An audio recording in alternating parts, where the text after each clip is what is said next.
Pour le cahier des charges, nous avons tout d'abord réfléchi à comment notre système va fonctionner. Nous avons donc créé plusieurs fonctions comme maintenir le vélo à la verticale et être capable de s'adapter à tout type de vélo.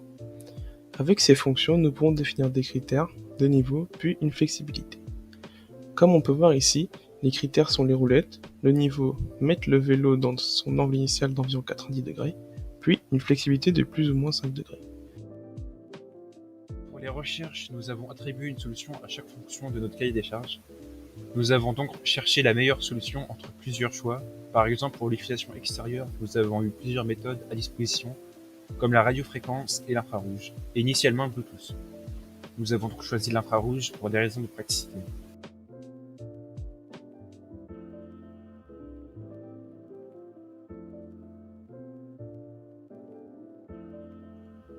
Pour commencer, j'ai fait la somme de chaque module connecté à la carte Arduino pour en savoir la tension nécessaire.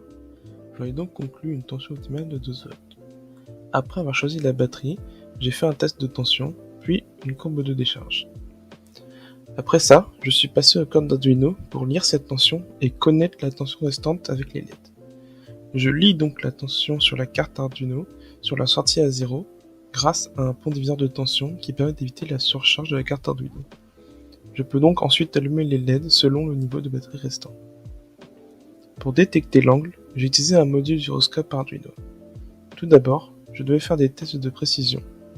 Nous avons donc utilisé l'angle Z car plus précise et c'est celle qu'on voulait utiliser. Pour faire fonctionner notre système comme il le faut, nous avons dû créer un code Arduino. Pour commencer, nous avons défini chaque module à connecter à la carte Arduino. Le gyroscope, le relais, les deux LED, le bouton on-off et le détecteur d'infrarouge.